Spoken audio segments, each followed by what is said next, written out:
Bonsoir. Je vous propose une immersion exceptionnelle dans le quotidien à 100 à l'heure de la brigade moto de la police parisienne. Cette prestigieuse unité vient de fêter ses 100 ans d'existence. Durant plusieurs mois, nous avons filmé leurs interventions les plus spectaculaires. Course-poursuite de chauffards, escorte de véhicules d'urgence, lutte contre les délits routiers et la criminalité en tout genre.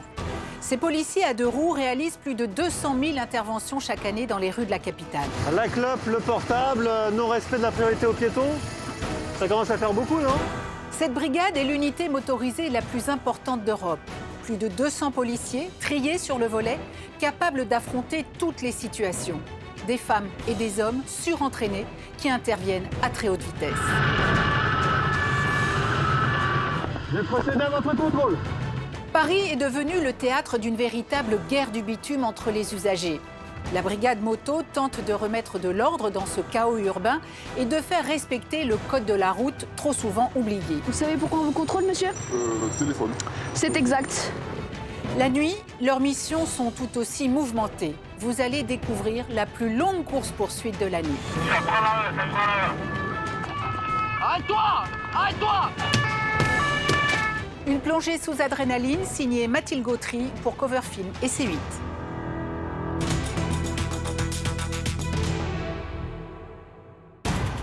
Paris, 23h.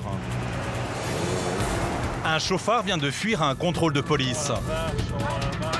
Il roule à toute allure sur le périphérique. Plusieurs policiers de la BAC sont à sa poursuite. Porte de Vincennes! Porte de Vincennes! Yann, capitaine de la brigade moto de nuit, vient prêter main forte à ses collègues pour intercepter cette bombe roulante. Ça arrive! Ah, c'est parti! Avec leur moto surpuissante, ils ont plus de chances d'intercepter le fuyard, qui semble prêt à prendre tous les risques pour échapper aux policiers.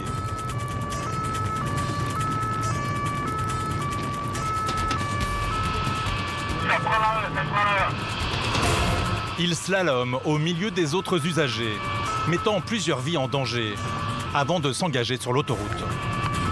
Le véhicule s'engage sur l'autoroute 1, autoroute 1. Le chauffard roule à plus de 160 km/h, faisant courir de grands risques à tous les autres conducteurs. La situation devient critique. Alors Yann prend une décision radicale, aller au contact pour identifier l'individu et l'inciter à s'arrêter. Arrêtez-vous! Arrêtez-vous! Police!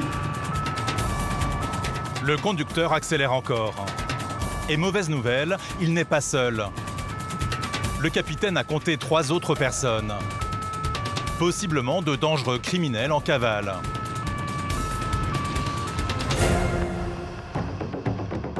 Le chauffard est en fuite depuis plus de 40 minutes. Il se rapproche d'une barrière de péage. Il y a des gendarmes au péage. Toutes les voies sont fermées sauf celle le plus à droite. Peut-être la fin de cette folle poursuite. Mais le chauffard ne ralentit pas et défonce la barrière. Ce qu'il n'a pas vu, c'est la herse placée au sol par des gendarmes, qui a crevé 2 de ses pneus. Le véhicule en fuite est contraint de s'arrêter quelques mètres plus loin. Arrête-toi! Arrête-toi! Stop! Stop! Arrête-toi tout de suite! Tout de suite! Bouge pas! Bouge pas, je te dis! 15 policiers prennent la voiture en tenaille. Ils brisent le pare-brise du véhicule pour que le conducteur ne puisse pas repartir. Les 4 occupants sont peut-être armés et dangereux. Yann et ses hommes les interpellent immédiatement. Retourne-toi, mets tes mains dans le dos! La deuxième main dans le dos, ne bouge pas, qui te tait! En France, une course-poursuite a lieu toutes les 30 minutes. Mais celle-ci est totalement hors norme. 50 km de course-poursuite de Paris jusqu'au péage de Chamond dans l'Oise. Refus d'obtempérer caractérisé, avec une fuite assez longue. On a pris la 1 sur plusieurs kilomètres. C'est une des poursuites les plus longues dans ma carrière de motocycliste. Et celle-là est particulièrement longue quand même parce que l'autoroute 1, quand on commence à prendre l'autoroute 1, on sait où ça commence, mais on ne sait pas où ça s'arrête. Effectivement, quand on a vu qu'il y avait la barrière de péage à 800 mètres, c'était sûr que ça allait se décanter à ce moment-là. Yann fouille le véhicule pour tenter de comprendre ce qui a poussé le conducteur à une telle folie. Ah bah oui, regardez. Un petit pot de vodka, sinon c'est pas drôle. Ça vous appartient, monsieur? Ouais, c'est un nous tous. Ok. C'était dans votre sac? Ouais. C'était quoi le but ce soir? C'est pas moi le conducteur. Ah, vous étiez dans la voiture? Ouais. C'était quoi le but? Je sais pas c'est quoi, je suis pas dans sa tête. Ah ouais? Grâce à Yann et les autres policiers, un grave accident a sans doute été évité. Bon les gars, je voulais vous dire merci pour votre professionnalisme et d'avoir bien gardé vos distances, etc. Pas de prise de risque inutile. C'est parfait, intervention nickel. Les 4 individus sont placés en garde à vue. Les investigations confirmeront un taux d'alcoolémie important pour le conducteur. Il n'avait plus qu'un seul point sur le permis de conduire. Il risque jusqu'à 5 ans de prison et 75 000 € d'amende et la suspension totale de son permis. Mais je suis étonné qu'il se soit écrasé contre le camion. Parce que... Non, en fait, la voiture, elle a roulé tout doucement, et elle s'est stoppée. Hein. Ah ouais. Il tape pas le camion. Hein. Yann sait que ce soir, il a mis hors d'état de nuire des délinquants qui mettaient en danger de nombreux automobilistes. Grosse frustration si on n'avait pas pu les intercepter, ça c'est sûr. Et je pense que tous les collègues ici, on n'aurait jamais lâché tant qu'on n'avait plus une goutte d'essence dans la moto, quoi. Ça c'est une évidence. C'est en plein cœur de Paris, sur l'île de la Cité, que se trouve le QG de cette brigade d'élite. Bon ensemble, garde à vous. La compagnie des motocyclistes parisiens qui fête son centenaire est la plus grande d'Europe. 210 motards chevronnés, hommes et femmes, qui risquent leur vie chaque jour sur le bitume parisien. Contrôle routier, lutte contre les incivilités et les comportements dangereux. C'est malin, hein. Escorte de SAMU ou interpellation de criminels, ils comptabilisent 220 000 interventions et verbalisations chaque année, grâce à leur bolide capable d'atteindre les 200 km/h en quelques secondes. Véhicule intercepté. Pierre, 40 ans, fait la chasse aux véhicules qui ne respectent pas le code de la route et qui rendent la circulation parisienne cauchemardesque. La clope, le portable, non-respect de la priorité aux piétons, ça commence à faire beaucoup, non? Le motard est aussi spécialisé dans la traque de faux documents. Il y a un problème avec le permis ou pas? Et rien ne lui échappe. On va vérifier si cette attestation provient bien d'un assureur. Policier le jour, pompier volontaire la nuit, à seulement 23 ans, Joris est l'un des meilleurs espoirs de la compagnie. Avec son binôme, Jonathan, il travaille en civil pour venir en aide aux Parisiens. Voilà la radio d'invalide. Joris fait aussi partie de l'unité Brave M, la brigade de répression d'actions violentes motorisées. Il va devoir sécuriser une manifestation très tendue. Alors là, on a eu les informations comme quoi il y a des collègues qui se seraient fait caillasser. On va voir si on peut porter main forte. Ah d'accord. Oh, il était pas là. Yann, 25 ans de service, veille sur la sécurité des habitants une fois la nuit tombée. Son rôle, débusquer les chauffards qui espèrent passer inaperçus. Vous savez pourquoi vous l'avez fait? Ah oui, pour échapper au radar. De toute façon, on est des motocyclistes, on sait comment ça se passe. Hein. Si ce n'est qu'on n'est quand même pas des imbéciles, quoi. C'est ça que je veux dire. Aurélie et Johanna, 2 jeunes motardes, forment un binôme exclusivement féminin, le seul en France. Elles luttent contre les fléaux urbains comme le téléphone au volant. Ouais, j'en vois un. Ou les trafics en tout genre. Vous me présentez ce que vous avez dans vos poches, s'il vous plaît? Vous posez là par terre? Jean-Pierre, 48 ans, est lui chargé de missions particulièrement sensibles. On est appelé sur une escorte SAMU, donc le problème c'est que c'est pas à côté là. Il va falloir rouler un peu, on va dire. Escorter ambulance et convoi sensible dans l'enfer de la circulation parisienne. Oh, avance, allez. Des vies dépendent de sa rapidité, alors tous les moyens sont bons pour arriver à bon port. Pendant plusieurs mois, nous avons vécu les missions sous haute tension de ces anges gardiens de la route. Paris est la ville la plus embouteillée de France. Bus, taxis et voitures encombrent la circulation. Alors, pour gagner du temps, beaucoup choisissent un deux roues. Chaque jour, 100 000 deux roues circulent dans Paris. Un chaos urbain où se côtoient aussi trottinettes, vélos et même monoroues. Les infractions commises par les deux roues ont bondi ces dernières années. Plus de 270 000 en 2019. Franchissement de lignes blanches, voie de bus. Pour aller plus vite, chacun s'engouffre dans la voie de l'autre. Monsieur, vous allez sur la route! Pas possible ça, vous mettez en danger les cyclistes! La capitale est le théâtre quotidien d'altercations entre usagers.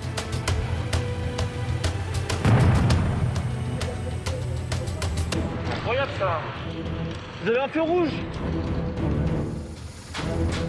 Pierre, motocycliste dans la police depuis 11 ans, a une obsession. Rappeler à l'ordre ces conducteurs dangereux pour protéger les autres usagers de la route. En général, lorsque c'est un petit peu bouché, tout le monde prend beaucoup de liberté. Et c'est là où il y a pas mal d'infractions et des dangers. Donc on va regarder tout ça de plus près. Et après seulement 2 minutes de patrouille près de l'hôtel de ville, dans le centre de Paris, il n'entend rien avec son casque. Il tombe sur un cycliste qui confond trottoir et voie cyclable. Bonjour! Monsieur, bonjour! Monsieur, bonjour! Alors, oh! Bonjour monsieur. Vous entendez pas avec vos écouteurs, hein? On met la sirène. Il y a plein de sirènes partout, je pensais pas que là, il n'y avait que nous. Expliquez-moi ce que vous faites sur le trottoir, monsieur. Je travaille juste en bas là. Ouais. Je voulais descendre par là sur les quais de Seine. D'accord. Donc s'il n'y a pas de piste cyclable, c'est pour les piétons. Vous vous transformez en piéton. Pour les 100 mètres que vous venez de faire en pédalant, vous descendez, vous poussez votre vélo. C'est vrai que parfois, en vélo, on aimerait faire comme à pied, mais on oublie que c'est un véhicule aussi et qu'il faut suivre quand même les règles du code de la route. J'ai pas du tout l'habitude de prendre les trottoirs, c'était juste là, je pensais qu'il y avait une piste cyclable dans l'autre sens. Il n'y avait pas et je devais juste aller là, donc voilà. C'est vrai que j'ai pu descendre du vélo. Mais... Et ce n'est pas sa seule infraction. Depuis 2015, il est formellement interdit de rouler à vélo avec un casque audio. Les 2 infractions que vous avez commises sont importantes, sont graves et sont sanctionnées par des verbalisations assez chères. Pour le trottoir, je vous verbalise pas. Pour les écouteurs, on a eu beau crier, faire des sirènes, etc., on n'entendit rien. Et ça, c'est extrêmement grave parce que si il y a quelqu'un qui klaxonne, vous n'allez rien entendre. Et en vélo, c'est important. Je vous verbalise pour ça. Tenez. Allez, au revoir, monsieur. Au revoir, merci. L'homme repart à pied avec une amende de 90 €. La patrouille reprend et presque à chaque coin de rue, Pierre constate des infractions. La clope, le portable, non-respect de la priorité aux piétons. Ça commence à faire beaucoup, non? Qu'est-ce que vous faites dans la circulation? Pourquoi vous ne mettez pas dans les couloirs pour les vélos? Attention, il y a le bus. Attention, il y a la moto derrière. Et tout à l'heure, quand il y avait vert pour les piétons et qu'ils traversent, c'est à vous de vous arrêter. Pas à vous de forcer le passage parce qu'ils ne vont pas lutter. Hein. S'il vous plaît. Allez, au revoir. Bonjour. Vous êtes devant le passage piéton, c'est dangereux. Là, s'il y a quelqu'un qui veut traverser, il est masqué par la camionnette. Alors vous mettez après. Allez-y, juste après. En quelques années, Pierre a vu la circulation de Paris se dégrader. Mais c'est exactement ce genre de situation qui m'a donné envie de faire ce métier, en fin de compte, et d'agir pour lutter contre l'insécurité routière, parce que lorsque je me baladais dans Paris en vélo ou en roller, ou même en moto, j'ai constaté qu'il y avait quand même beaucoup à faire, et ça m'a donné envie d'agir. Donc voilà comment je suis devenu finalement motard dans la police. Une des infractions les plus courantes et les plus risquées, l'utilisation de la piste cyclable par les scooters. Chaque jour, des tensions éclatent entre les usagers.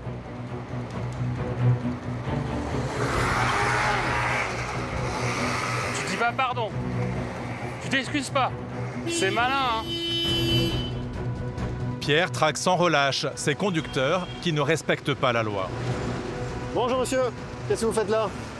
Regardez la différence. Elle pédale, et vous, vous faites ça simplement. Vous, votre place, elle est là-bas. Non, non, non. Arrêtez-vous et vous laissez passer. C'est n'importe quoi. Regardez, sur les passages piétons, c'est pas pour vous, ça. C'est irrespectueux, ça. Il y a des gens qui traversent et vous passez là. Pour ce type d'infraction, l'amende est de 135 €. Pas toujours de quoi dissuader les propriétaires de deux roues trop pressés. Alors, les roues sont pas assez grandes, monsieur? Venez avec moi. Il fait attention en fait, Bah, c'est si. des contre-allées. Ce scooter a carrément dévalé une piste cyclable, pourtant séparée par un trottoir. Il faut se poser les bonnes questions. Si vous voyez une voie vide déjà, faut que ça interroge.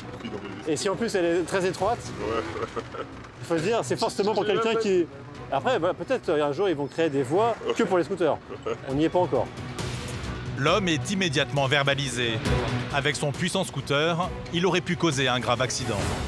Les jeunes en vélo s'attendent à trouver uniquement d'autres vélos, mais trouver des scooters beaucoup plus lourds, c'est un risque aussi de différence de vitesse. Et puis en cas de chute, eh ben, c'est pas un vélo contre un autre vélo, c'est un scooter qui est nettement plus lourd et qui pourrait peser lourdement sur une jambe par exemple. Depuis plusieurs années, les policiers doivent aussi composer avec de nouveaux engins, comme ce monoroue qui descend le carrefour à contresens. Bonjour l'ami, ici s'il vous plaît. Alors monsieur, vous avez vu là-bas, vous avez fait tout le chemin à contresens. Je fais très attention, je suis père de famille. Ces machines peuvent atteindre les 45 km/h et sont souvent conduites sans aucune protection. Et alors ces engins, normalement il n'y a pas une obligation par rapport au casque? Non, apparemment non, pas encore. Si, depuis juillet dernier. Ah oui, ah, ouais. Voilà. Tous les nouveaux engins font presque 300 blessés par an dans les villes françaises. En l'absence de réglementation, c'était le grand n'importe quoi entre les trottinettes pas électriques, les trottinettes électriques, ceux qui vont vite, les vélos, bref, c'est devenu à un moment donné une bête noire. Et l'idée c'était de la faire accepter dans le nouveau paysage, mais avec une réglementation. Allez, merci. Allez, au revoir. Malgré les dizaines d'infractions qu'il constate chaque jour, Pierre refuse de baisser les bras. Moi, je reste un éternel optimiste. Je suis persuadé qu'il y aura une solution, une issue positive. Donc, force est de constater que les choses ne s'améliorent pas toujours vraiment comme on pourrait l'espérer, ou beaucoup plus lentement, et ce sera peut-être pour des générations futures. On a tendance à croire qu'on va laisser un monde plus pourri à nos enfants. En tout cas, j'essaie d'œuvrer pour que ce soit pas si pourri. Au QG de la brigade moto, Joris, 23 ans, s'apprête à partir en patrouille avec son collègue Jonathan, 36 ans. Joris est l'un des plus jeunes motocyclistes de la brigade. Le duo travaille en civil. Aujourd'hui, on va essayer de traquer des infractions un peu plus grosses que ce qu'on peut faire habituellement en moto sérigraphiée. Là, ça va être un peu plus facile de les trouver parce qu'on est moins visible. Leur mission, surveiller les grands axes de la capitale à la recherche de comportements dangereux sans être repérés par les autres automobilistes. On va se mettre là. Ils se postent sur les quais de Bercy, dans le sud de la capitale. Une zone où les excès de vitesse sont fréquents. Alors là, la limitation c'est 50 km/h, sachant qu'on sort juste de l'autoroute ou du périphérique. C'est des portions limitées à 110 et 70. Et là, on arrive directement sur une zone à 50. Chose que les gens oublient assez souvent. Les motards observent le trafic depuis ce pont lorsque cette moto passe à toute allure. Elle slalome entre les voitures et met de nombreuses vies en danger. Joris et Jonathan la prennent en chasse immédiatement. Pour revenir à sa hauteur, ces policiers pilotes doivent atteindre les 190 km/h. À cette vitesse, le moindre écart est fatal. Mais Joris sait qu'il doit arrêter ce motard inconscient.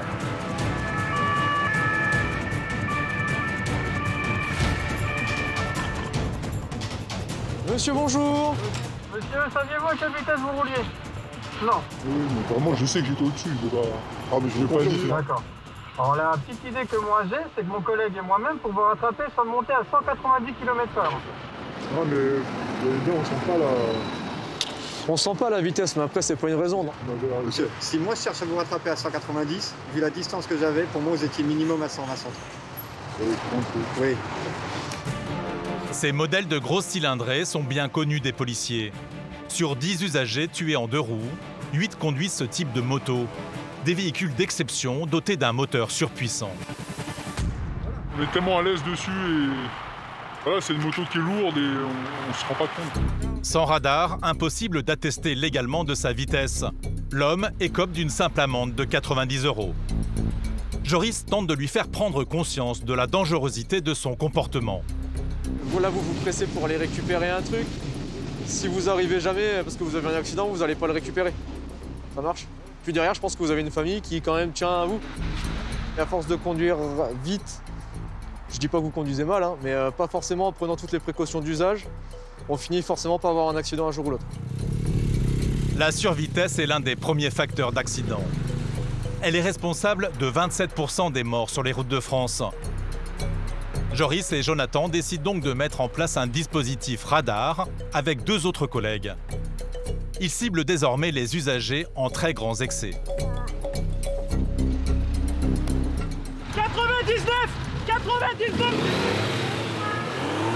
99 km/h, soit 2 fois la vitesse autorisée en pleine ville, au beau milieu du trafic.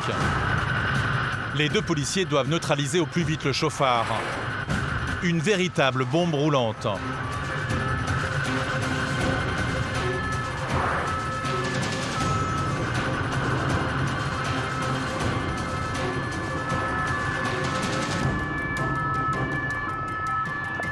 Bonjour. Je vais procéder à votre contrôle. Avec sa moto, Joris bloque l'homme pour éviter qu'il ne prenne la fuite. Alors pour votre information, vous faites l'objet d'un contrôle de vitesse. Avec une vitesse de 90 km/h, 99 km/h pour 50. Au-delà de 40 km/h au-dessus de la vitesse autorisée, la suspension du permis de conduire est immédiate. Le but, dissuader ces fous du guidon de recommencer. Vous êtes déjà connu, monsieur, pour la vitesse? Moi, je suis connu. Ah bah oui. Multirécidiviste des excès de vitesse, l'homme a déjà perdu son permis de conduire il y a 5 ans. La circulation reste quand même assez dense pour Paris. Il y a moyen de se faire renverser par un autre véhicule. Donc ce qui est quand même assez inconscient quand on est à 2 roues et qu'on utilise son 2 roues tous les jours. Parce qu'on est censé avoir connaissance des risques. Reconnaissez-vous cette infraction? Le conducteur ne reconnaît pas l'infraction qu'il contestera peut-être par la suite. Mais cela ne change rien. Joris et Jonathan déclenchent la procédure de retrait immédiat. Alors là, le permis va être gardé. Monsieur ne va plus avoir le droit de faire usage de son permis de conduire. Donc il pourra conduire un cyclomoteur s'il le souhaite. Le motard repartira à pied. Chaque année en France, environ 13 millions d'infractions à la vitesse sont constatées. Les conduites dangereuses ne sont pas le seul fléau contre lequel Joris et Jonathan luttent cet après-midi. Tout droit. Dans leur viseur également, un phénomène qui prend de plus en plus d'ampleur. Les vols à l'arraché. Depuis plusieurs semaines, des bandes spécialisées dans ce genre d'attaques sévissent dans la capitale. Comme on le voit sur ces images de vidéosurveillance, où les voleurs s'emparent d'un collier et d'un sac. Des vols aussi rapides que traumatisants. La police traque ces bandes sans relâche, car leurs attaques ont augmenté de 30% ces derniers mois. Alors, leurs victimes, souvent, ça peut être tout le monde et n'importe qui, hein, aussi bien un touriste qu'une personne du quartier. Il suffit juste qu'ils voient qu'il y a un petit peu de valeur sur la personne ou qu'elle sorte d'une boutique avec un sac qui les intéresse. Et puis là, ils vont passer à l'action et ils vont commettre le vol sur la personne. Joris et Jonathan n'ont pas choisi ce jour-là par hasard. Il fait beau, les gens sont moins sur leur garde et les rues sont bondées. Des conditions propices au passage à l'acte pour les voleurs. Les motards ne se sont pas trompés. Voilà la ratio, je valide.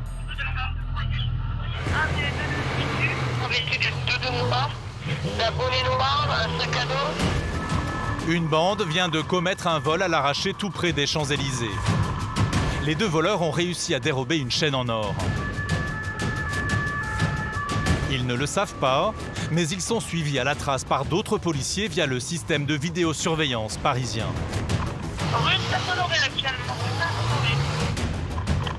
Ils guident Joris et Jonathan en direction des voleurs. 750 de la porte Charlie, on arrive au stade de la Concorde, position des individus, SGP. Comme souvent, les voleurs essaient de prendre la fuite dans le métro pour se fondre dans la masse. Joris et Jonathan n'ont que quelques secondes pour les arrêter avant qu'ils ne montent dans une rame.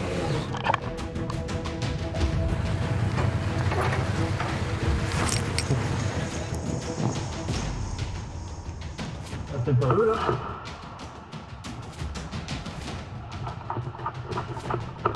Allez les gars, mettez-vous par là. Messieurs, bonjour. Auriez-vous une pièce d'identité à nous présenter? L'un des deux individus correspond à la description. Mais pour être certain de ne pas commettre d'erreur, Joris et Jonathan s'en remettent au témoignage de la victime qui vient d'arriver. Confirmez que c'est eux? Allez. Vous avez remis quelque chose? Il a arraché sa chaîne, il a gardé le prototype dessus en mode. Grâce à leur moto et à leur réactivité, Joris et Jonathan ont rattrapé les voleurs in extremis. Un soulagement pour les victimes, souvent traumatisées après ce type d'agression. Du coup, vous, ça va, vous n'êtes pas blessé par contre? Non, moi c'est bon. C'est juste la chaîne. C'est juste la chaîne qui va un peu heurter son truc. Ils ont commencé à essayer de me parler. J'ai senti qu'il allait se passer quelque chose de louche. Du coup, c'est pour ça que j'avais demandé de reculer. Et c'est à ce moment-là où j'ai senti un gros truc m'arracher du cou. Et j'ai senti directement que c'était pas normal et je suis parti voir parce que je suis un peu mongolier. En moyenne à Paris, plus de 50 000 personnes sont victimes d'un vol à l'arraché chaque année. Là, une affaire comme ça, oui, on est fiers parce que bon, on est plus habitué à faire de la police route. Quand on fait des petites affaires qui sortent un petit peu de notre quotidien, on va dire, c'est sympa, quoi. À quelques kilomètres de là, Jean-Pierre à droite et Johan à gauche, 48 et 38 ans, sont eux chargés d'une escorte à haut risque. Les deux hommes sont parmi les plus expérimentés pour ce type de mission. Là, on prend Gambetta, Bagnolet, périph' extérieur à 13.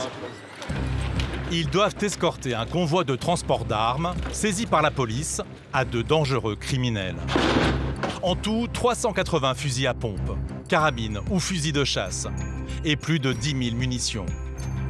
Une marchandise dangereuse pour une valeur de plusieurs centaines de milliers d'euros qui ne doit pas tomber entre de mauvaises mains. On demande les motos pour que le cortège soit toujours en déplacement. C'est plus difficile à stopper un camion qui est en déplacement qu'un camion qui est à l'arrêt dans les bouchons, quoi. Le pire scénario, ça serait que le camion se fasse attaquer, quoi. Mais bon, croisons les doigts. En plus de Jean-Pierre et Johan, le camion est protégé par des hommes de la COTEP, un service spécialisé dans les transports à haut risque. Allez, on avance! Lors de ces escortes particulièrement sensibles, le rôle de chaque motard est crucial. Johan est l'ouvreur, il est chargé de dégager la voie. Jean-Pierre est le régulateur. Son rôle est de guider le camion d'armes sur l'itinéraire ouvert par Johan. Pour sécuriser au maximum le convoi, Jean-Pierre dégage 2 voies du périphérique. L'objectif est qu'aucune voiture ne s'approche du camion et surtout que le convoi soit toujours en mouvement. Il ne doit jamais s'arrêter pour minimiser les risques d'attaque. Mais la circulation se sature, le convoi ralentit. Les motards commencent à le perdre de vue. Alors Johan et Jean-Pierre forcent les automobilistes récalcitrants à se rabattre. Oh, oh, allez là! Le camion sort enfin des bouchons. Dans ce type d'escorte ultra sécurisée, tous les véhicules sont suspects, surtout dans les tunnels, où exfiltrer le camion serait compliqué pour les motards. Et justement, cette imposante voiture noire sur la voie de gauche ralentit anormalement. Les policiers lui font signe de dégager la route. Mais quelques mètres plus tard, elle se place devant le convoi pour le ralentir. Une méthode utilisée par certains commandos lors des attaques de fourgons. Et soudain, bloqué, le camion force le passage et percute la voiture. Jean-Pierre a entendu le choc. Il sait que le convoi est menacé. Il met les gaz pour inciter le camion à accélérer. Le motard décide de le faire immédiatement sortir de la voie rapide. Après quelques kilomètres interminables, le camion arrive enfin à destination.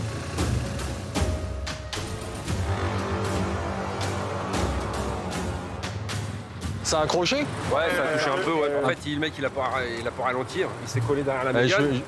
Moi, j'avais le camion à droite, j'ai voulu me déporter. On était en train de bloquer à l'arrière un merco qui voulait... Du coup, je m'en doutais parce que je lui ai fait signer au moins 15 fois. Et je voyais qu'il n'était pas décidé. Il fait des signes, ils veulent pas, ils comprennent pas ou ils ont pas envie, les gens. Des fois, ils ont pas envie. Ouais, j'espère qu'il est assuré, quoi. Bah, j'espère aussi. Hein. Voilà. Jean-Pierre et Johan ont rempli leur mission. L'arsenal sera détruit dans ce local. La brigade des motocyclistes, qui rayonne dans toute l'île de France, opère aussi sur les départements limitrophes à Paris, comme la Seine-Saint-Denis, très touchée par les délits routiers. Ce soir, la brigade du 93 met en place une opération d'envergure, sous les ordres de Renaud, commandant. Sur ce genre de dispositif, vous le savez, en condition optimale de sécurité pour vous tous. Premièrement, les motocyclistes, je le dis, je le répète, je le martèle, l'airbag est branché, systématiquement. Une trentaine de policiers est mobilisée. Donc l'objectif, c'est la lutte contre les grands excès de vitesse, la lutte contre la délinquance routière. On est également investi dans la lutte contre la délinquance générale. Donc ce soir, on est multithème. Le major Tai Tai, 16 ans d'expérience, est un habitué de ces dispositifs. Ce soir, il cible la Nationale 3, un axe routier très fréquenté, limité à 90 km/h. Tac, tac, t'as suivi, hein, s'il y a des grosses vitesses, c'est toi qui les prendras. Un opérateur en civil est chargé de relever les vitesses sur un pont à l'aide de ses jumelles. Les motards attendent son signalement sur la bretelle pour intercepter les contrevenants. Quelques centaines de mètres plus loin, à la sortie suivante, d'autres policiers les verbalisent. En cas de grand excès de vitesse, c'est une suspension immédiate du permis. Ce soir, les policiers déploient l'artillerie lourde. Ils savent que les contrôles peuvent dégénérer. On ne sait pas du tout à qui on a affaire. On ne sait pas si ce sont des citoyens qui rentrent du travail et qui pressent de rentrer, ou ça peut être aussi des personnes qui transportent des substances ou autres matières interdites. Ça peut être aussi des personnes qui n'ont pas le permis de conduire, peut-être prendre tous les risques pour ne pas se faire, entre guillemets, intercepter. On ne sait pas du tout à qui on a affaire. Lors de ces dispositifs, les motards sont en première ligne. 143, l'utilitaire blanc, 143. Cette camionnette blanche fonce à toute allure sur la nationale. Plus de 50 km/h au-dessus de la vitesse limite. Le major Tai Tai doit l'intercepter avant la prochaine sortie.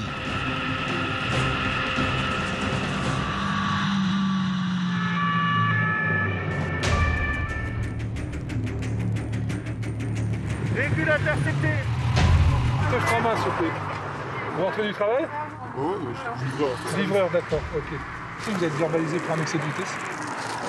Ah non, monsieur, il n'y a pas de monsieur. Non, monsieur, la différence est entre monsieur. Le permis de conduire de l'automobiliste est suspendu pour 6 mois et retiré sur le champ. Les policiers sont d'autant plus intransigeants que la Nationale 3 est un des axes les plus accidentogènes d'Île-de-France. On arrive sur une nationale qui n'est pas éclairée d'une part. D'autre part, on a des animaux qui peuvent traverser. Il n'y a que 2 voies et en plus, la chaussée n'est pas terrible. Il y a eu pas mal d'accidents au niveau de cet axe, où il y a eu des blessés qui étaient assez graves, notamment en 2 roues. Le major a à peine le temps de se remettre dans la file d'interception qu'une nouvelle alerte tombe. C'est une voiture qui 189 km/h, soit presque 100 km au-dessus de la vitesse autorisée. Les motards doivent au plus vite intercepter le chauffard. À cette vitesse, il met en danger la vie de tous ceux qu'ils croisent.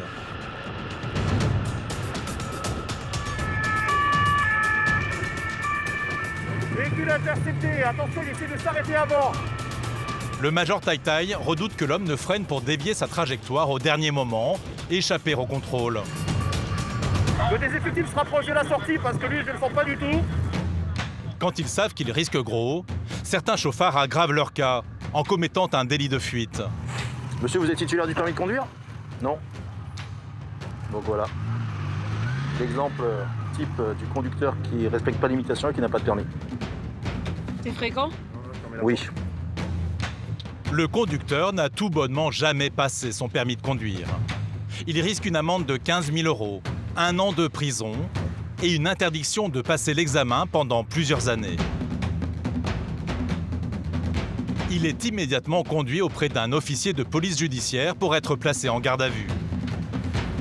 En interpellant ce chauffard, le major Tai Tai sait qu'il a protégé de nombreux autres automobilistes.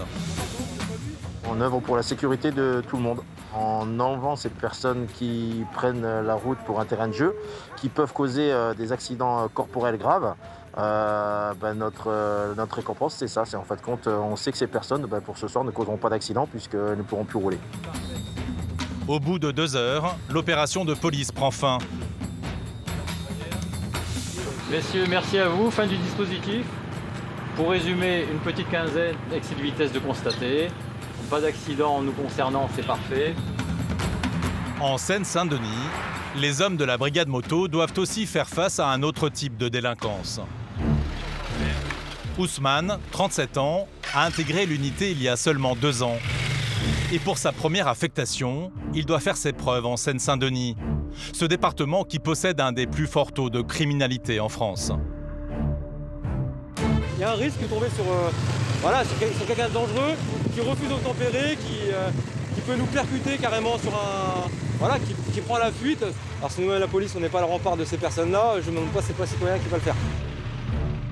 Dans ce département souvent saturé par les bouchons, être policier à moto est un vrai avantage.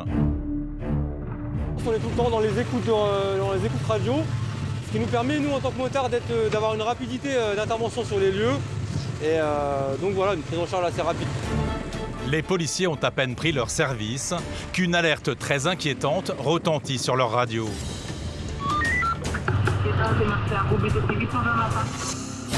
Un immeuble serait en train de prendre feu. C'est une urgence absolue. Il faut sécuriser la zone pour l'intervention des pompiers.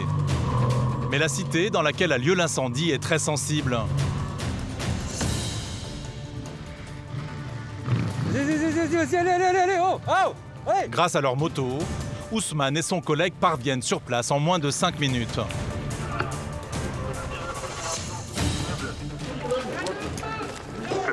Où ça? Quel étage? Taser à la main, les 2 policiers sont sur leur garde. Il arrive parfois que ce soit de faux appels au secours et que des voyous tendent des guet-apens aux forces de l'ordre. Mais pas cette fois. D'autres policiers sont déjà sur place. Bon, c'est un saunier qui a pris feu. Le feu n'a rien d'accidentel. Tout part d'une dispute familiale qui a viré au drame. Un individu qui a donné un coup de marteau à sa mère. Et lorsque les collègues ont voulu intervenir, il a mis le feu pour leur faire une embuscade. Il faut retrouver l'homme au plus vite. Il est connu des services de police et aurait encore l'arme sur lui. Il pourrait agresser d'autres personnes. Ouais, j'ai la photo du type.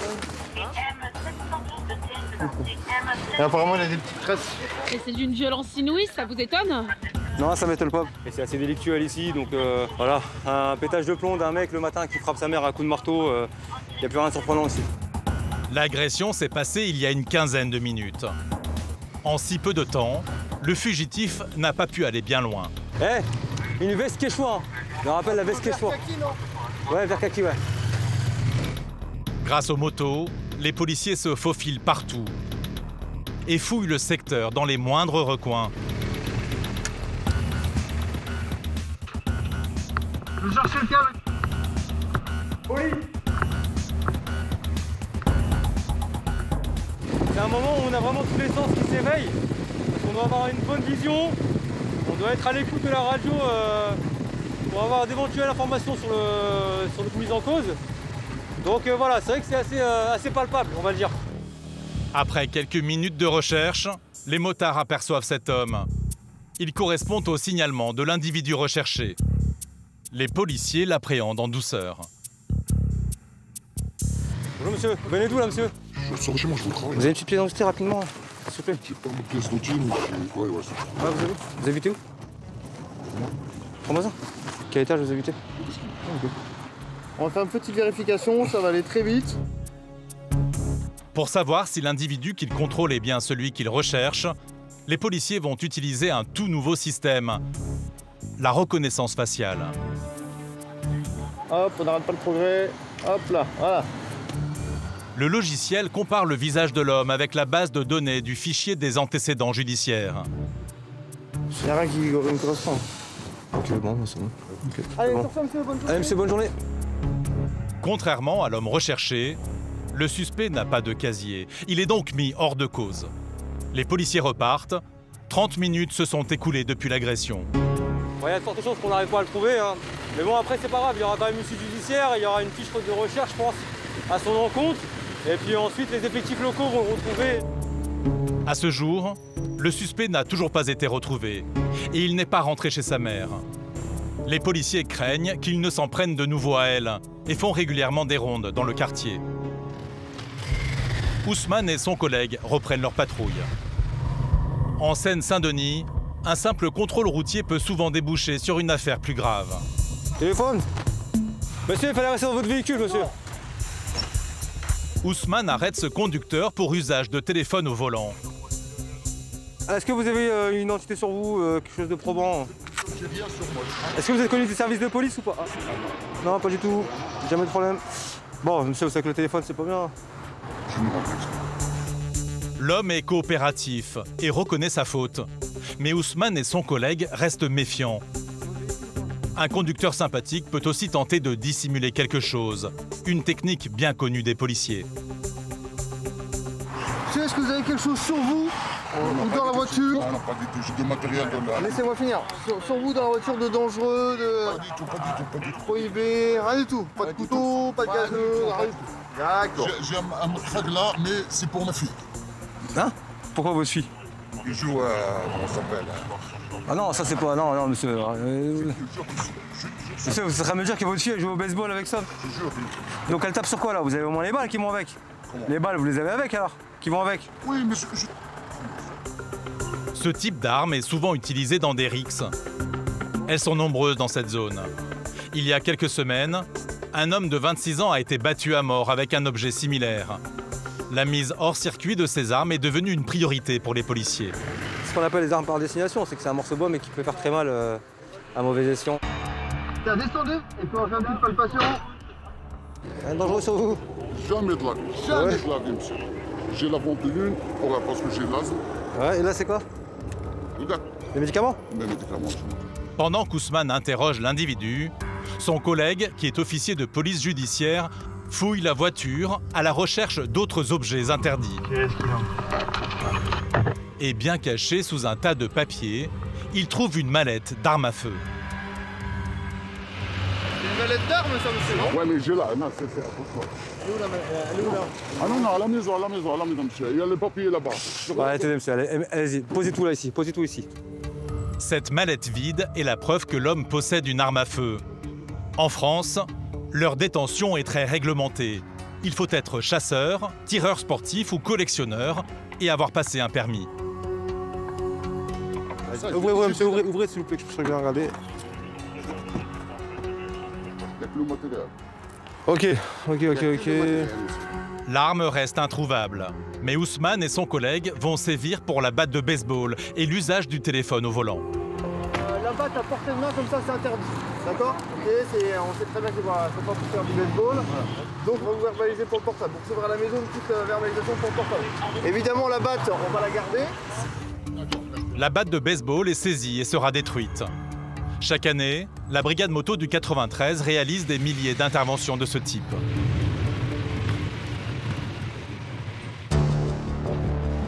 Retour dans les rues de la capitale. Le rush des travailleurs qui embauchent est toujours une période où sont commises de nombreuses infractions. Pour les repérer en toute discrétion, aujourd'hui Pierre ne porte pas d'uniforme. On n'est pas complètement discret, on reste quand même assez identifiable. On est quand même armé, les gens pourraient s'inquiéter. On va essayer d'aller à gauche, mais du coup ça va y avoir peut-être des infractions. Avec son collègue, David, il patrouille sur cette moto banalisée. Au niveau des tenues et de la moto, on est un petit peu plus discret qu'en patrouille normale. Et l'objectif, c'est de repérer dans la circulation les comportements dangereux et irrespectueux de certains conducteurs. Les policiers ne vont pas attendre bien longtemps. Ils aperçoivent ce scooter qui franchit une ligne blanche. Là, il y a une voiture qui tourne, il se fait percuter. Et il est avec sa plaque qui est bien masquée avec de la graisse. Rendre illisible sa plaque d'immatriculation. Une technique que le policier connaît bien, souvent utilisée par les deux roues pour commettre des infractions en toute impunité. Il prend le couloir de bus. Ah bah tiens, c'est plus facile de griller. Le conducteur pense être suivi par un autre usager et continue d'enfreindre le code de la route. Allez, un deuxième. Vous allez lui dire bonjour. Venez, mettez-vous à droite, vous serez plus à l'aise. Mettez-vous devant nous. Allez-y. Alors monsieur, est-ce que vous avez l'impression d'avoir été irréprochable? Je sais pas, je crois que ça a cafouillé un peu au feu là. Ça a cafouillé au feu? Ouais. J'ai pas fait très attention, à vrai dire. Vous n'avez pas fait attention? Et ça m'inquiète encore plus. Bah, Il faut encore quelqu'un qui grille un feu. Ah, j'ai grillé le feu? Oui. Oh, merde. Vous avez grillé plusieurs feux? Non. Si? Maintenant qu'on a fait connaissance. Mettez-vous là et regardez votre plaque. Est-ce qu'il y a quelque chose qui vous choque? Non, elle est là, ça. Il y a ce petit chiffon sur la chaîne, d'accord. Et puis alors, qu'est-ce que c'est toute cette saleté sur cette plaque? C'est la graisse de la chaîne du scooter? Je sais pas. Non, moi non plus. Parce que... Je l'ai lavé déjà. Ah bon? Frotté, mais hein. quand, en quelle année? Ah, il y a 10 ans maintenant. Ah, c'était il y a 10 ans. Bah oui, mais en 10 ans, ça s'est sali. Hein. Ouais, allez-y, faut assister peut-être. Bon, allez. On vérifie votre permis et puis vous allez avoir quelques contraventions. L'homme sait qu'il risque gros, alors il tente de négocier. Au chômage partiel, là. Je suis en que dalle, monsieur.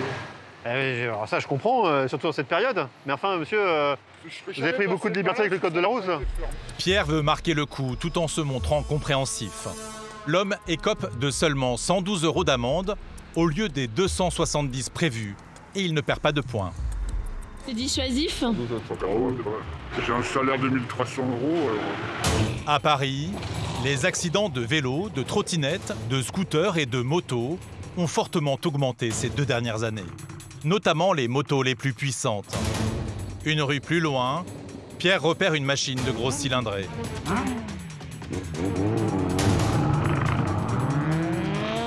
Au feu vert, elle démarre en trombe. David, le collègue de Pierre, doit accélérer à plus de 100 km/h en plein Paris pour le rattraper. Quelques mètres plus loin, il s'engouffre dans cette voie étroite, sans jamais repérer la police qui le suit de près. Ouais, on va le contrôler. Pierre décide de stopper immédiatement cette bombe roulante qui fait courir un risque à tous ceux qui croisent sa route. Bonjour monsieur, c'est la police. Vous faites beaucoup trop d'infractions. Quand on roule comme ça, il vaut mieux avoir un casque attaché. L'homme tremble et paraît inquiet. Pour Pierre, c'est le signe que le jeune chauffard cache quelque chose. Votre permis alors? Excusez-moi, je vais passer mon temps. Il y a un problème avec le permis ou pas? Non? Ah si, attendez, peut-être j'ai la feuille du permis. Ça fait combien de temps que vous avez passé le permis? Environ 1 mois. 1 mois? Vous avez vu comment vous roulez avec un mois de permis moto? Pierre est dubitatif. Avec 10 ans d'expérience, il a appris à reconnaître ceux qui tentent de lui mentir. On repose la question, y a-t-il un problème avec le permis? Comment? Vous m'avez entendu. Prenez votre temps, vous tremblez, on va laisser descendre un peu la pression. Y a-t-il un problème avec votre permis de conduire pour conduire cette moto? Non, je vais pas vous mentir, le permis, je l'ai pris, je suis en suspension. Bon, un permis suspendu? Le policier a vu juste. En France, près de 700 000 personnes rouleraient sans permis de conduire. Des délinquants de la route que Pierre traque sans relâche. Rouler très vite au milieu des voitures, c'est la meilleure occasion quand même de se retrouver par terre parce qu'on ne va pas avoir assez de temps pour réagir si on se fait surprendre par une voiture, par exemple, ou un poids lourd, un autocar qui déciderait de changer de voie. Les infractions sont très graves. L'individu est placé en garde à vue. Il risque 4 500 € d'amende et 2 ans de prison. Retour au QG des motards, où débute le service d'un duo qui détonne. Aurélie à droite et Johanna à gauche. Sur les 210 policiers de la brigade moto, 9 sont des femmes. Ça va? Bonjour, bonjour. Elles travaillent toutes en duo avec des hommes. Salut. Salut. À l'exception d'Aurélie et Johanna, seul binôme féminin de France. Parvenir à s'imposer dans ce milieu masculin n'a pas été évident. Au début, c'était pas chose simple parce que un petit peu les a priori, 2 femmes, Et au final, on leur a montré que c'était possible et que ça dérangeait en rien, donc très fière. Si ça n'avait pas été possible avec Jo, ça m'aurait franchement attristé parce que je sais qu'on s'entendait bien sur le roulage, sur le travail, on a à peu près la même méthode de travailler. Je sais qu'elle est plus calme que moi, donc elle a tendance à me canaliser, donc moi je sais qu'il me fallait une binôme comme Johanna. Les deux jeunes femmes ont vécu ces réticences comme un challenge. En leur prouvant que professionnellement ça collait bien, qu'on était carré, que voilà, en fait on a dû faire nos preuves. Ils ont vu que c'était bon, ils nous ont fait confiance et ils nous ont équipés. À 35 et 29 ans, Aurélie et Johanna ont gagné leur pari. Aujourd'hui, leur mission est de s'attaquer à un fléau qui cause de nombreux blessés dans les rues de la capitale. Le téléphone au volant. Lire un message en conduisant multiplie le risque d'accident par 23. Aurélie et Johanna rejoignent le périphérique parisien.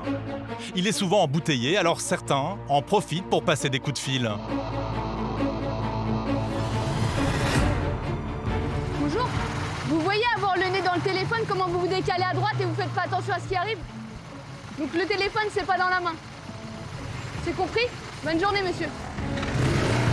À quelques kilomètres, Aurélie a repéré le conducteur de cette voiture grise. Il est au téléphone depuis plusieurs minutes. Bonjour monsieur, contrôle de police, vous me présentez les papiers? Vous savez pourquoi on vous contrôle monsieur? Téléphone. C'est exact. Vous savez que le téléphone, ça peut être un retrait de permis maintenant? Je savais pas. Depuis mai 2020, la législation s'est durcie. La police peut suspendre le permis de conduire d'un automobiliste s'il cumule l'usage du téléphone au volant avec une autre infraction. C'est un des premiers facteurs des accidents, parce que dès lors qu'ils sont au téléphone, ils sont plus concentrés sur ce qui se passe autour d'eux et sur la route. L'homme joue la carte de l'honnêteté. Mais je reconnais que j'ai fait une infraction. Et d'après les fichiers, il n'a jamais commis cette infraction par le passé. Je travaille à l'hôpital, on voit les accidents, on sait très bien quoi. Et c'est la plupart des téléphones. Voilà monsieur, écoutez, je vous remets vos documents. Aurélie et Johanna décident d'être clémentes. Vous m'avez rien fait? Non, on vous a rien fait, monsieur. Parce que vous avez été honnête direct, vous nous avez dit que vous aviez reconnu l'infraction. Juste, j'espère que vous recommencerez pas. Non, je recommencerai pas. Non, franchement. Au revoir, monsieur. Bonne journée. Le conducteur écope d'un rappel à l'ordre et évite 3 points en moins et 90 € d'amende. Aurélie et Johanna continuent leur patrouille. Et cette fois, c'est le conducteur de cette camionnette blanche qui envoie des textos en conduisant. Bonjour monsieur, vous coupez le contact s'il vous plaît? Vous savez pourquoi on vous contrôle monsieur? Vous avez utilisé le téléphone en conduisant? Non. Vous n'avez pas utilisé le téléphone en conduisant? L'homme se montre moins honnête que le précédent. En fait, j'ai vu juste les SMS, oui. Oui, mais en fait, c'est l'infraction, monsieur, vous savez. En France, le simple fait de taper sur son téléphone en conduisant, pour quelque motif que ce soit, est sanctionné. C'est vraiment un fléau en fait. Le téléphone, pour tout le monde, ça devient l'objet essentiel. Dès que ça sonne, on est obligé de regarder. Mais en fait, non. Il faut se dire qu'en voiture, le téléphone, il faut qu'il reste derrière ou dans sa poche. Et si on n'est pas capable de faire ça, je pense que le téléphone, il faut le mettre dans le coffre. Au moins, c'est réglé. S'il sonne, on n'ira pas le chercher en conduisant. Monsieur, vous êtes déjà coutumier défié pour le téléphone. Mais ça fait longtemps. Ah monsieur, vous avez déjà été verbalisé, vous avez déjà été prévenu? Non, s'il vous plaît. L'homme sait qu'il risque 3 points en moins et 90 € d'amende. Il lui reste peu de points sur son permis, alors il s'énerve. Pourquoi je perds 3 points juste pour un... Si je perds le permis de conduire, je perds de l'argent. Cette année, j'ai payé 1 800 €. Là, je garde le camion, je monte sur le chantier, je descends, je trouve un amende. Mais ça, c'est pas de ma faute, monsieur. C'est pas moi qui vous mets le téléphone dans la main et qui vous dit de toucher votre téléphone. En France, l'usage du téléphone au volant serait responsable d'un accident sur 10. La sécurité routière n'est pas la seule mission d'Aurélie et Johanna aujourd'hui. Elles poursuivent leur patrouille vers le nord de Paris. Dans le 18e arrondissement, la délinquance est particulièrement importante. 4 500 agressions l'année dernière. Vols, trafic de drogue et vente à la sauvette gangrènent le quartier. Plusieurs fois par semaine, les policiers font des rondes dans cette zone. Ouais, j'en vois un. Pantalon marron, veste noire. Aurélie repère cet homme qui est peut-être un vendeur de cigarettes de contrebande. Regarde, il a des trucs dans la main. Il est en train de vendre. Grâce à leur moto, elles atteignent le point de vente en quelques secondes, avant que le trafiquant ne prenne la fuite. Bonjour. Vous restez là et vous bougez pas. D'accord? Vous me présentez ce que vous avez dans vos poches, s'il vous plaît? Vous posez là par terre. Vous faites quoi ici? Vous vendez les cigarettes? Ces cigarettes sont souvent des contrefaçons. Elles sont encore plus nocives que celles vendues chez les buralistes. Elles sont où les cigarettes? L'homme n'a que 3 paquets sur lui. Une technique bien connue des policiers pour échapper aux contraventions. Ils cachent les paquets de cigarettes dedans ou de la drogue ou des armes et du coup on arrive à les retrouver dedans, mais là je les trouve pas. Elles sont où les cigarettes? Non, il n'y a pas. Y a pas? Il n'y a pas. C'est où alors? Il n'y en a pas, ça, cigarette, ça chez maman, il n'y en a pas. Non, si, il y en a d'autres. Allez, file. L'homme ne montrera pas sa cachette. Ce sont aussi souvent des complices qui dissimulent la marchandise. Aurélie et Johanna continuent leur patrouille pour mettre la main sur ceux qui détiennent le stock de cigarettes de contrebande. Après plusieurs tours d'observation, Il y en a un qui vend là. elle repère ces 2 hommes cachés derrière un panneau publicitaire. Bonjour. Vous bougez pas, vous restez sur le côté. Monsieur, oh, viens. Mettez-vous là-bas là. Ça va bien ça? Bon, il y en a d'autres? Ouh là là, il y en a plein d'autres. Bonne pioche. Les 2 hommes sont des fournisseurs chargés de cacher la marchandise sur eux. C'est combien le paquet? 5 euros. 5 euros le paquet. Alors que dans le commerce, c'est facilement vendu 10-12 euros, je pense. Ces petits trafiquants empocheraient environ 1 euro de bénéfice sur chaque paquet de contrebande écoulé. Donc là, on va lui faire signer un PV de saisie afin de pouvoir récupérer la marchandise et la amener en destruction. Monsieur, on saisit vos cigarettes parce que c'est interdit de vendre sur la voie publique.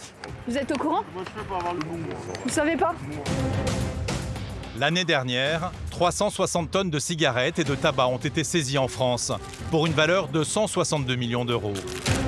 En un an, 200 revendeurs ont été interpellés à Paris.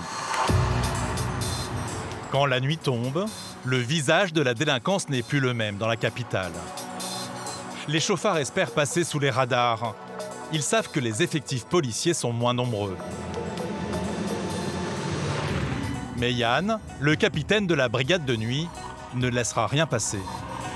Le public qu'on a la nuit, il a quand même il a une tendance à être un peu moins sympathique avec la police en journée. Donc il faut faire attention à nous. Des automobilistes moins sympathiques avec la police, mais aussi beaucoup plus dangereux. Les gens, ils ont tendance justement à aller rouler beaucoup plus vite que d'habitude. Parce qu'ils ont le sentiment qu'il n'y a personne. Yann et ses hommes commencent par une opération de contrôle sur une zone particulièrement propice aux excès de vitesse, le périphérique. Bon, c'est bon les gars, vous êtes en place? On va se mettre dans ce sens-là. Ce soir, dans la cible de Yann, les 2 roues. Vous étiez quand même vachement sur les voies de gauche pour tourner sur la 4. Vous êtes rabattu quand même un peu bizarrement. Hein. Plusieurs conducteurs font l'objet de verbalisations pour conduite dangereuse. Des collègues de Yann sont tombés sur un cas un peu particulier. Cette moto, dont la plaque correspond à une voiture dans leur fichier. Alors ça correspond à un véhicule 4 roues. Bonjour monsieur. Bonjour monsieur. Qu'est-ce qui se passe? Défaut de plaque. Qu'est-ce que vous entendez par défaut de plaque? Usurpation de plaque. C'est-à-dire? C'est-à-dire que au lieu d'être là c'est un F et ça devrait être un D. Ah ouais, donc vous avez rajouté un sticker? C'est juste que j'étais persuadé d'avoir un F ici parce que ma lettre était tombée, j'ai remis un... Ouais, ok. Non mais voilà, c'est pour ça. Yann suspecte l'homme d'avoir maquillé sa plaque d'immatriculation. La lettre F est formée par un simple scotch noir. Elle remplace la véritable lettre, un B. Une fraude visible à l'œil et extrêmement grave. Ouais, vous savez pourquoi vous l'avez fait? Ah oui, pour échapper au radar. De toute façon, on est des motocyclistes, on sait comment ça se passe. Hein. Si ce n'est qu'on n'est quand même pas des imbéciles, quoi. C'est ça que je veux dire. En changeant une lettre à sa plaque, l'individu a volé l'identité d'un autre véhicule. Depuis plusieurs mois, c'est un autre usager qui reçoit les contraventions à sa place. Là, c'est un délit. C'est punissable d'une peine d'emprisonnement et d'une peine d'amende. Pour ce trafic de plaques, l'homme risque 6 points en moins, 1 500 € d'amende, la saisie du véhicule et jusqu'à 3 ans de prison. Le motard est placé en garde à vue avant d'être interrogé par un officier de police judiciaire. Yann et ses hommes, eux, partent en patrouille dans les rues de Paris. Des rues qui, en pleine nuit, sont presque désertes. De quoi tenter certains délinquants de la route en quête de sensations fortes.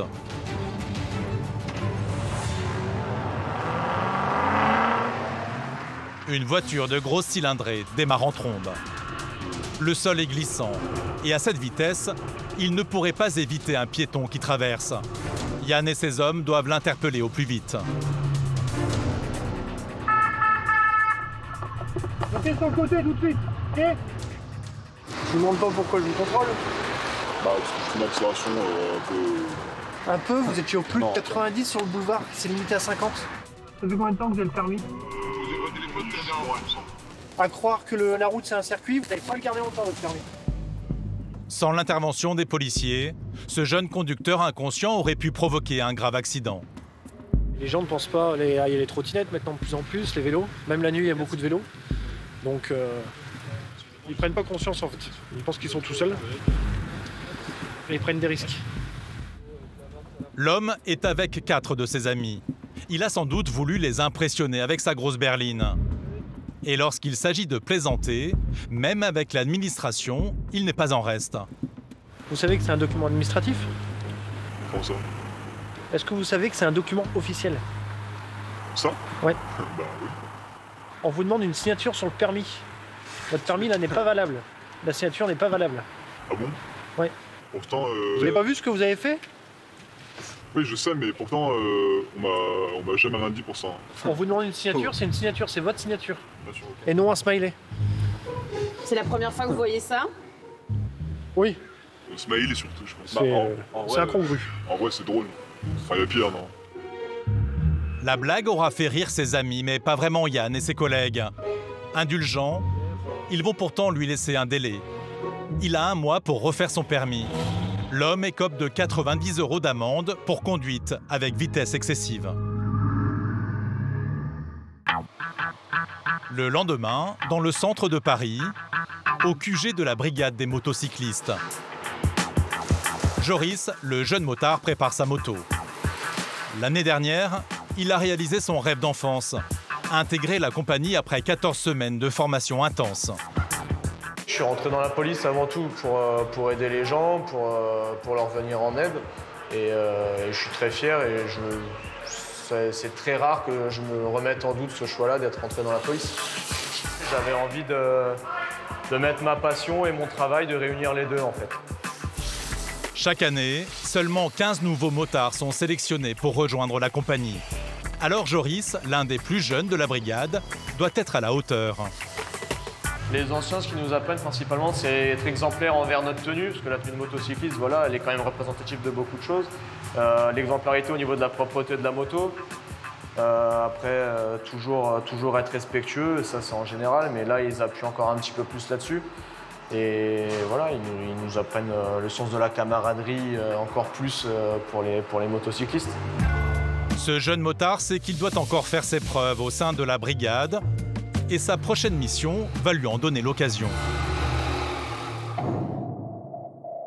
Ce samedi, la capitale s'apprête à vivre une nouvelle manifestation de grande envergure. Sur la place du Trocadéro, dans l'ouest parisien, les forces de l'ordre attendent plusieurs milliers de personnes qui protestent contre un projet de loi. La mobilisation est placée sous très haute surveillance. Joris enfile un équipement spécial dédié aux missions de maintien de l'ordre. On porte un gilet tactique. Là, j'ai un peu de matériel de premier secours au cas où il y a un de nous, même un des manifestants qui soit blessé. On a un peu de nettoyant, du désinfectant, des paires de gants. On a ce qu'il faut pour faire des pansements. On a la couverture de survie. Après, bon, j'ai un petit peu de matériel de défense, une gazeuse et une grenade de désencerclement. Aujourd'hui, le jeune motard rejoint une brigade toute récente, les Braves M, la brigade de répression de l'action violente motorisée. Tu vous as donné un indicatif ou pas? C'est Brave Mike Charlie. Charlie, d'accord. Créée en 2019 en réponse aux violences commises par les casseurs lors des manifestations, cette brigade se compose d'un policier d'une compagnie d'intervention au casque noir et d'un motocycliste au casque blanc.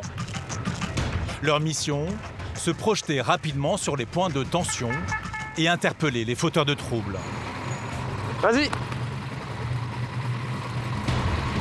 En tout, 360 fonctionnaires de police sont engagés sur ce dispositif. Cette brigade est dirigée par le commissaire Paul-Antoine Thomy. Ça va? Je vais vous faire un briefing bref et concis. C'est lui qui définit la stratégie du maintien de l'ordre.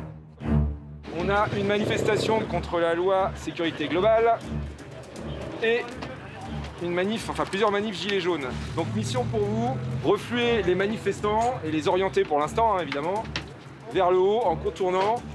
On vide a priori les jardins. Pour le moment, la situation est calme. Les Braves M encadrent la manifestation. Mais le commissaire doit anticiper de possibles débordements. Il ne faut pas se tromper sur la topographie des lieux et donc c'est toute la difficulté, savoir se positionner au bon endroit pour être en mesure d'intervenir rapidement et pour être en mesure de repartir rapidement aussi, le cas échéant. Donc sur cette carte, j'ai le positionnement de toutes les unités ainsi que des commissaires qui leur sont affectés comme autorité civile et je suis en mesure de les géolocaliser précisément. C'est le commissaire qui décide où et quand les unités Braves se déploieront pour intervenir. Pour l'instant, Joris et ses collègues sont chargés de fouiller les manifestants. C'est vous ici, là. On recherche principalement donc, tout ce qui est objets interdits, tout ce qui est les masques à gaz, les lunettes de piscine et tout ça. C'est des objets qu'ils peuvent utiliser entre guillemets contre nous parce que ça retire les effets des gaz lacrymogènes. Si les policiers se méfient, c'est parce qu'ils savent que des casseurs et des Black Blocs peuvent se cacher parmi les manifestants. Ouais, donc y a pas mal de monde qui redescend sur le bouclier vert.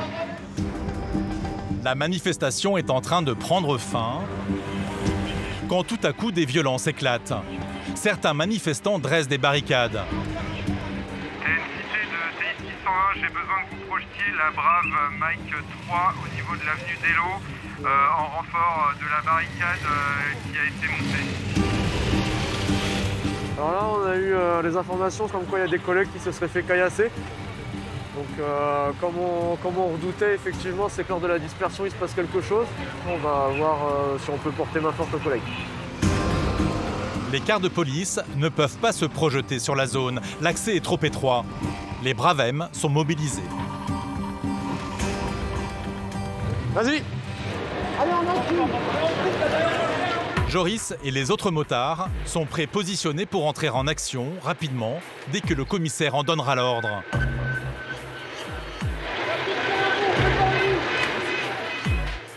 Soudain, la situation bascule.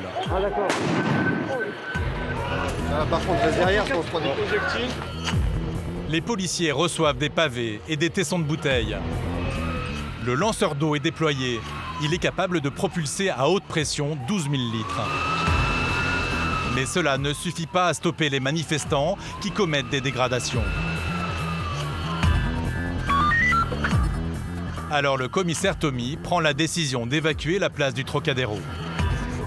J'ai besoin qu'on repositionne la CRS au centre de la place afin qu'elle procède au ratissage en appui des autres unités qui se trouvent en périphérie. Les Braves forment des colonnes et investissent la place. Avance, hein. Leur mission, interpeller les récalcitrants afin de vider la zone. Comme ces manifestants allongés au sol, Levez-vous, première fois. qui refusent de quitter les lieux. On l'interpelle. Les premières interpellations commencent, sous les jets de pierre. Joris et Jonathan ne comprennent pas ce déchaînement de violence. Vu ce qu'ils lancent, c'est juste pour nous faire mal, pour nous blesser, voire même pire, pour nous tuer dans certains cas. On a vu pas mal de bouteilles en verre et nous, ça nous inquiète un petit peu parce que bon, on est là pour quand même protéger malgré tout. Et ces gens-là sont contre nous, alors qu'ils voudraient qu'on soit avec eux. Donc c'est incompréhensible de leur part en fait. Après 30 minutes d'effort, la place du Trocadéro est enfin vidée. 23 manifestants ont été interpellés. Paris retrouve peu à peu son calme.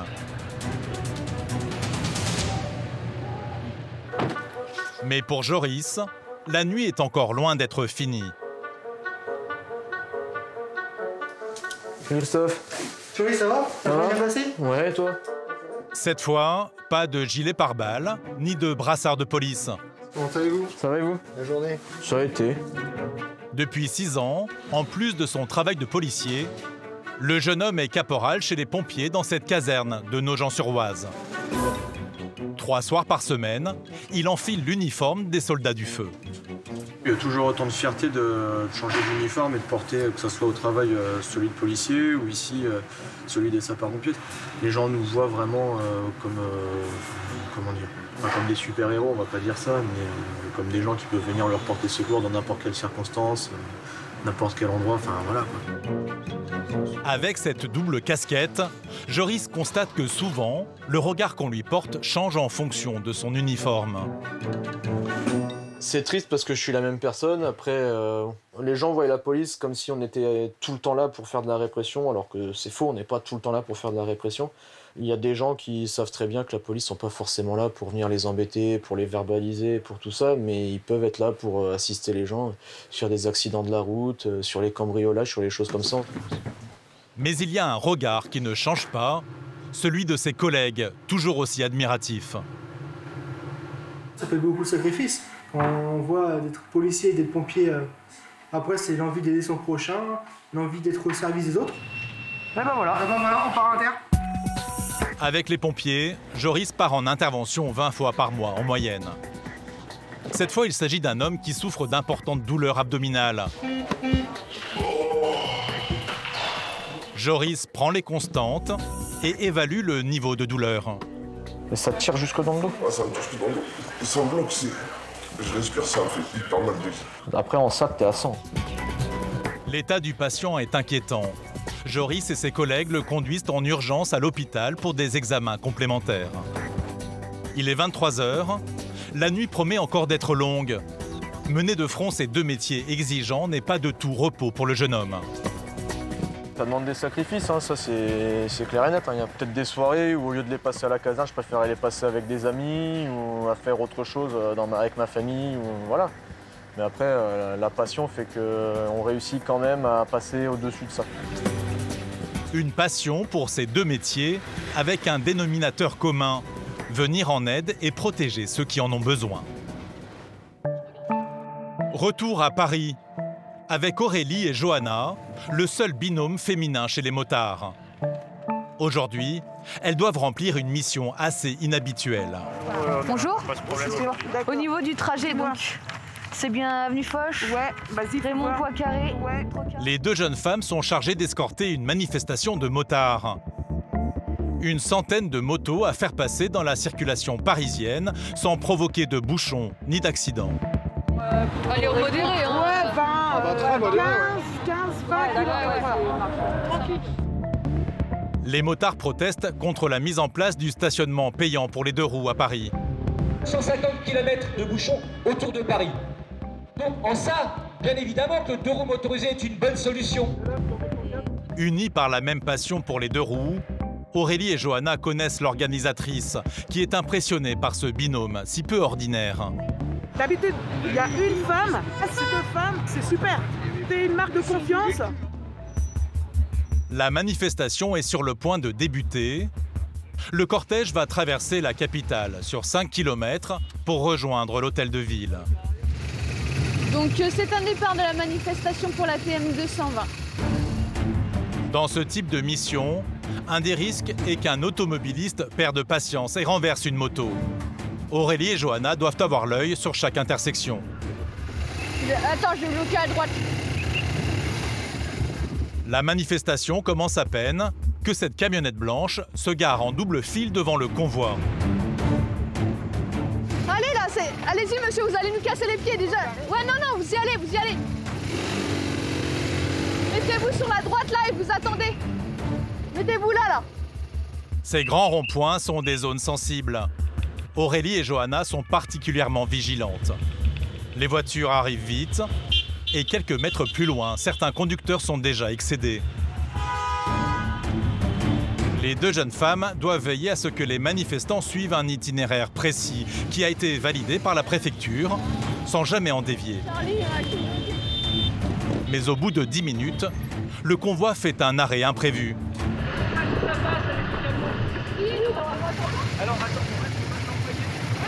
TNZ en circulation, la TM 220.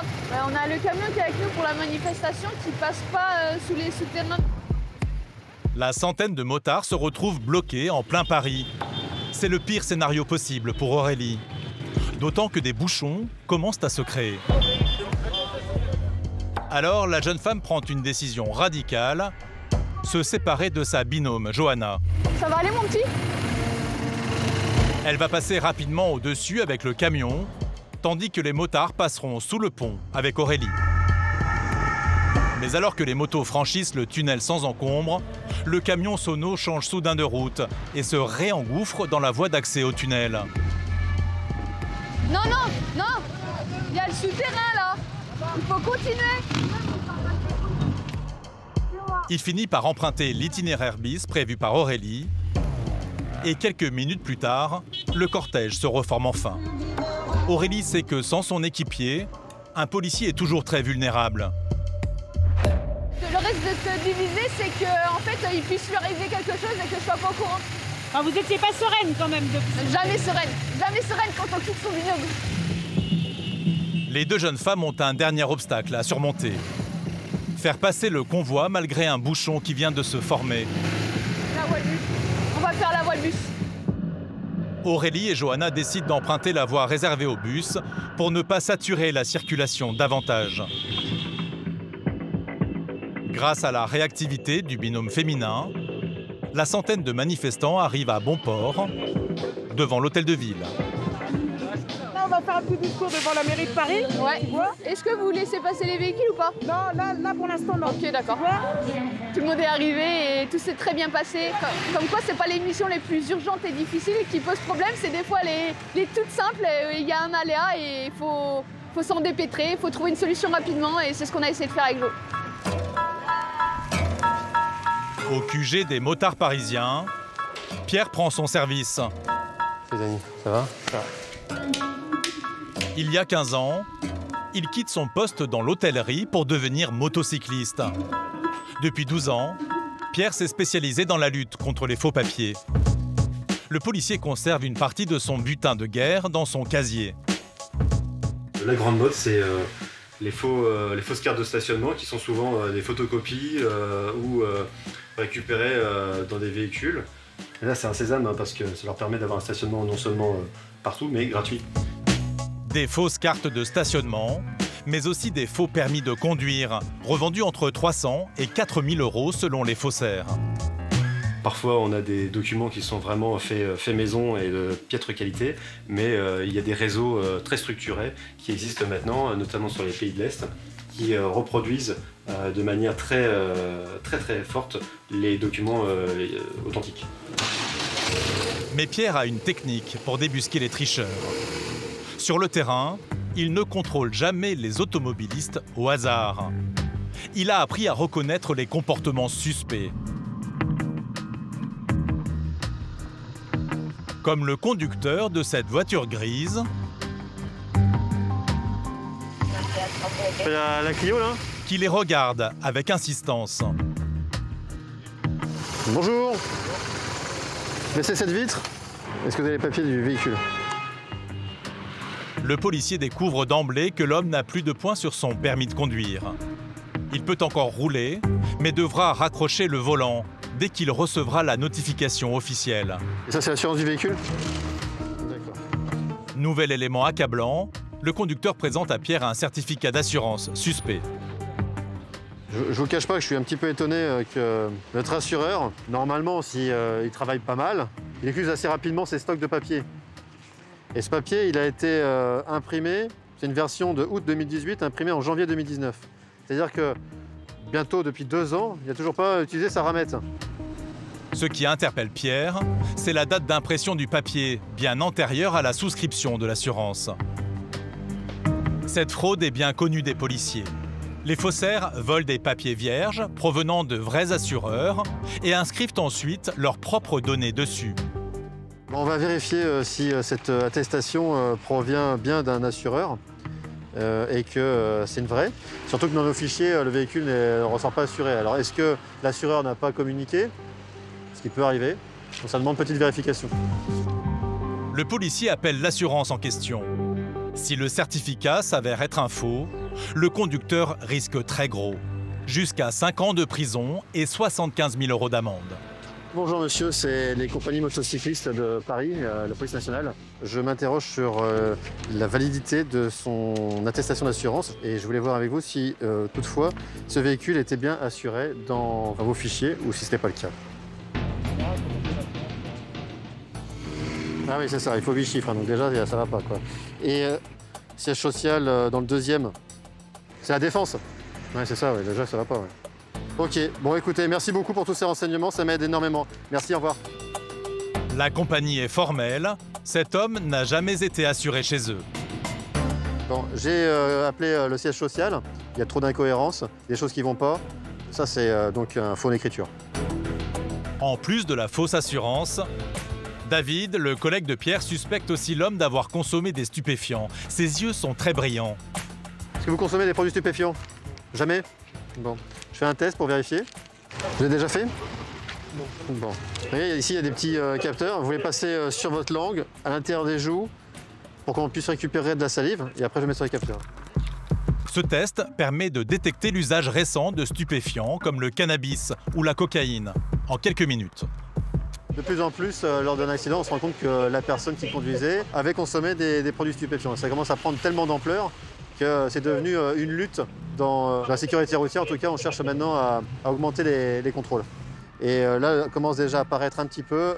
Donc ça paraît un test positif. L'année dernière, en France, près de 800 personnes ont trouvé la mort dans un accident impliquant un conducteur positif aux stupéfiants. Alors vous consommez pas? Jamais? Ah, hier soir. Mais la chicha, il y a quoi dedans? Ah, ils ont fait une blague. Ah là là, et vous l'avez pas senti? Donc on va vous reprocher le faux en écriture et la conduite sous stupéfiant. Les infractions sont très graves.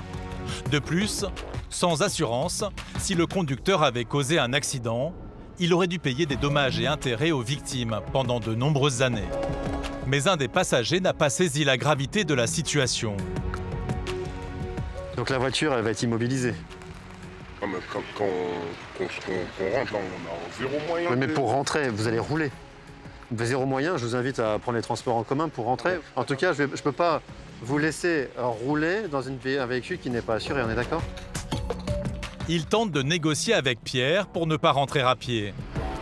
Vous mettez l'immobilisation à partir de dans 1 heure ou 2, le temps qu'on rentre, on monte. Je ne vais pas faire un faux, monsieur, vous pouvez pas me demander de faire un faux. Non, pas un faux. Bah si, mettre une immobilisation dans 1 heure, ça s'appelle un faux. Le conducteur est placé en garde à vue. Les collègues de Pierre immobilisent le véhicule, qui finira à la fourrière.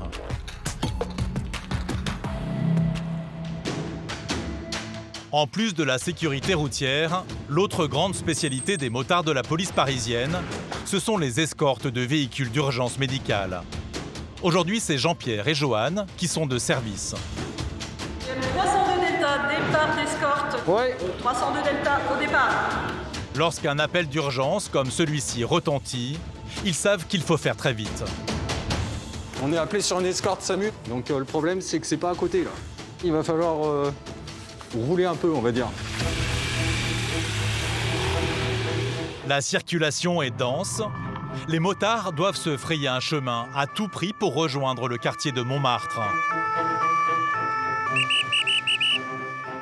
Arrivé sur place, Jean-Pierre se fait briefer par les pompiers. Salut les gars. Bonjour. Ça se passe où? C'est dans la cage. Ils sont tout en haut? 6e étage. D'accord. On va descendre par la courette. Ok. Au 6e étage de cet immeuble, un homme est entre la vie et la mort. Il fait une hémorragie interne et doit être transféré en urgence à l'hôpital. Le Grimpe, l'unité d'élite des pompiers, a été appelée pour extraire l'homme de son appartement. La victime doit impérativement rester en position horizontale pour ne pas aggraver son état. Dès l'instant où la grande échelle des pompiers ils peuvent pas venir, et ben du coup c'est le Grimpe qui intervient. L'état de la victime est très instable. L'homme peut faire un arrêt cardiaque d'un instant à l'autre. Ouais, le seul truc, ouais, c'est en gros, faut que j'évite les à-coups. Ouais, t'inquiète. Johan et Jean-Pierre n'ont que quelques minutes pour mettre en place un itinéraire avec le moins de pavés possible. L'hôpital se trouve à 9 km. On descend comme on est venu, jusqu'à République. Ouais. Parce que là, les pavés, il n'y a que ça ici. Bah, c'est ça. Vu l'heure, ça peut être chargé en plus, donc on sera obligé de... C'est bon? Ah ben il faut y aller. De la circulation, 302 Delta, départ. Comme le redoutait Jean-Pierre, il y a beaucoup trop de pavés. Mais c'est le seul itinéraire possible. Le SAMU doit rouler très lentement pour éviter les secousses et perd déjà un temps précieux.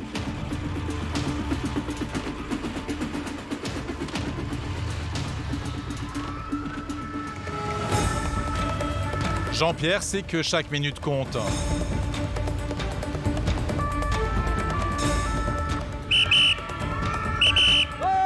Avance, allez! Les policiers veulent à tout prix rattraper le retard. Johan, en tête, prend une décision radicale, emprunter une avenue en contresens. Une manœuvre risquée pour le motard, car les voitures qui arrivent ne s'attendent pas à le trouver sur leur voie. Mais le pari est payant, le convoi gagne de précieuses secondes. Jean-Pierre et Johan ont choisi de passer par le périphérique pour éviter de nouveaux pavés. Il est 18h, c'est l'heure de pointe.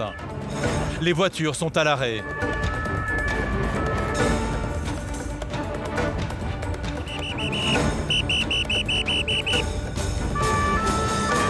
Alors, Johan et Jean-Pierre décident de créer une 4e voie pour le véhicule du SAMU. Le convoi progresse, quand soudain, dans un tunnel, cette voiture noire refuse de se rabattre. Johan manque de la percuter.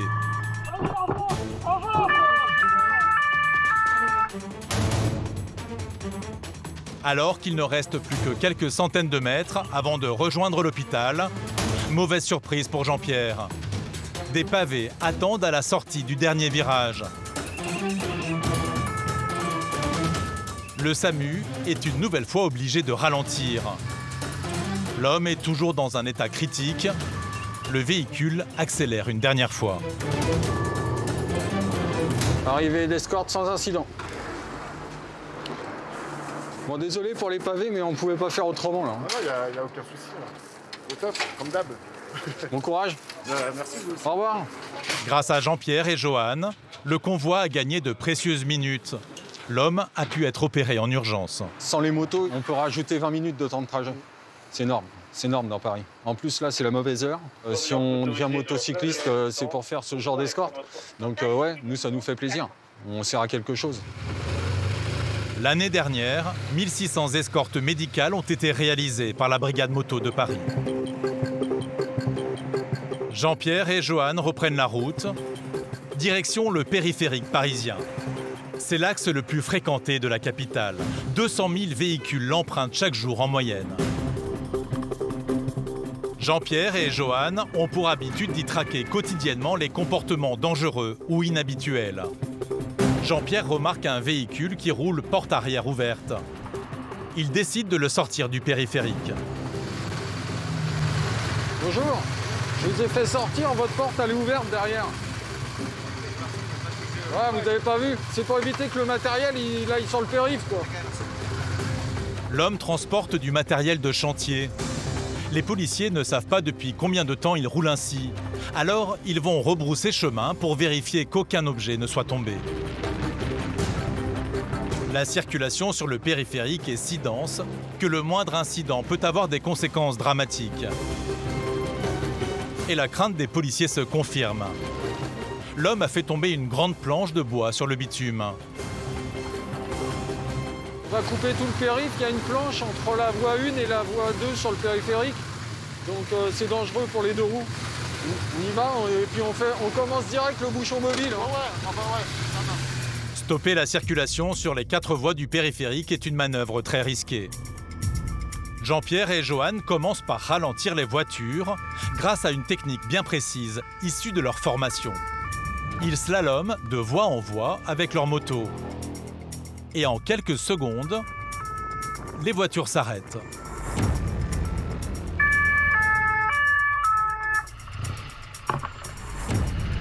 Restez là, restez là. Jean-Pierre peut mettre pied à terre pour retirer la planche. Là, c'est dangereux parce que s'il y a un deux roues qui roule sur cette planche, c'est la gamelle assurée, là. Et là, vu qu'on a bloqué le périph', on va relancer, mais tout doucement, parce que sinon les gens ils vont repartir à Mac 2. Là. Voilà. C'est bon!